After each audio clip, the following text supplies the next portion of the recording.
Introduction to literature. Well, by the word introduction, we understand that there is a brief notion to be explained, or how to bring somebody into a field of knowledge that is so far unknown to the person. Of course, everybody has heard about this, what literature might be, but the introduction to it is to the introduction to the study of literature.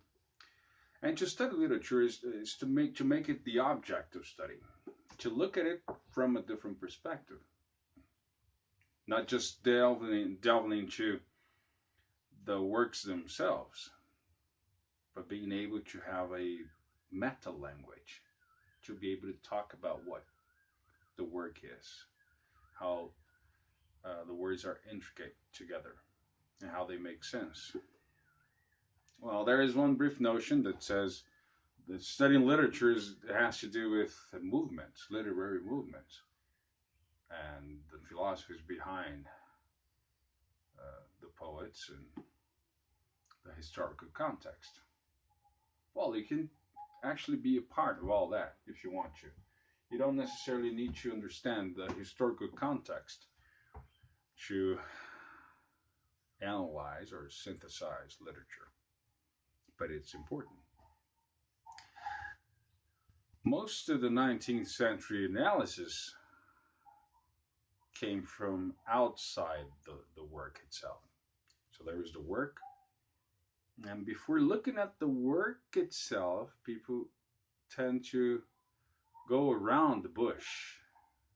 Like, well, this poet was born in that place, so therefore, that year people were having this kind of thinking, so he projected this into the work. So you kind of contaminate your understanding of the work itself by surrounding yourself with information of the historical context of the cultural movement, of all the philosophies and ideologies that were present at the time it was written.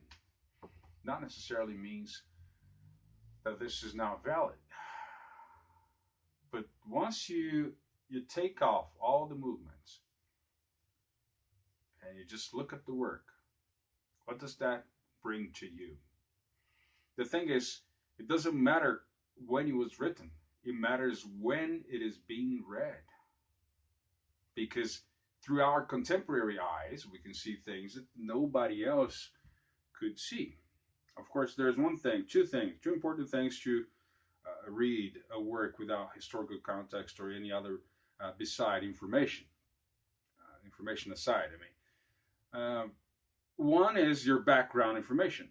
The more you know about poetry, the more you know about being in touch with it and reading and being able to analyze and express it, the more you will project into that reading because you construct the meaning as well.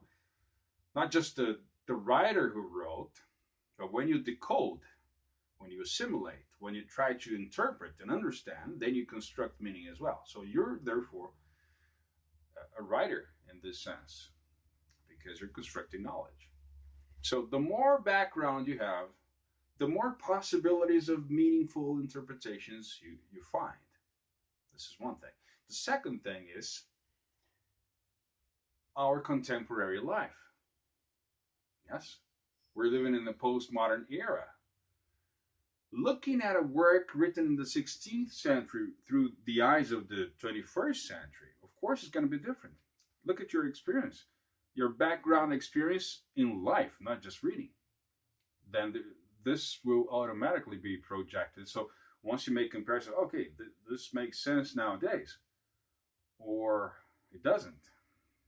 You will look back and you might think of the past. Oh, this is what people used to say about wives and husbands at that time when marriage was a social contract of major importance to the contribution of the creation of societies. And nowadays it is falling apart. Now there is a totally different concept about what marriage should be, and even if it's necessary or not. So you project it. So after the feminist movements or whatever marginalized movements, that you have been part of or heard of, this will unavoidably be part of your interpretation. So, two things: read more.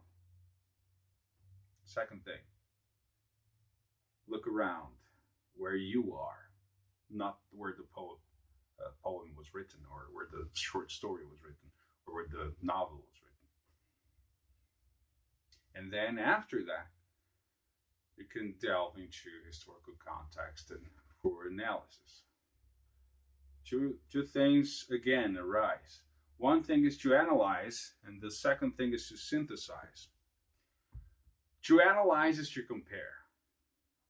You'd cut a piece of it and then you take a look at it more specifically. Oh, okay, this part belongs to that century. This is the way it used to be. Now, this is the way it is done right now. This is an analysis. You go word by word, step by step. You choose a subject and you discuss it. Yeah, this is one thing. This is easy to do. Well, not easy, but it is easier than synthesizing, because to synthesize, you have to bring the whole thing together to make sense of it. And therefore, you need as much information as you can to synthesize, to know the core of it, to know the not the structure of which it is made of, but the major subjects.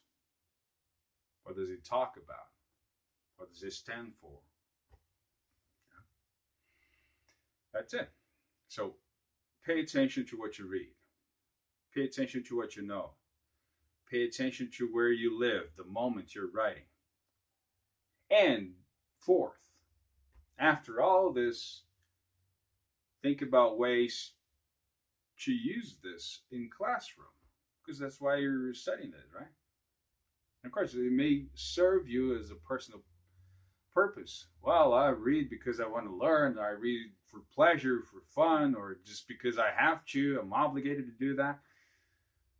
But okay, now that I've understood all these topics, now that I can see this and that in this work, how can I do this with my students? How can I work with in high school? What kind of uh, experience can they draw from this? What kind of experience can I create with them? Can I suggest? Okay, I think this sentence or this part of this poem could be used. Or is there any similar thing that the teenagers are reading nowadays that brings the same idea and concepts? Can I make a comparison? Can I? How can I help them synthesize what they already know? Important, right? This is very important.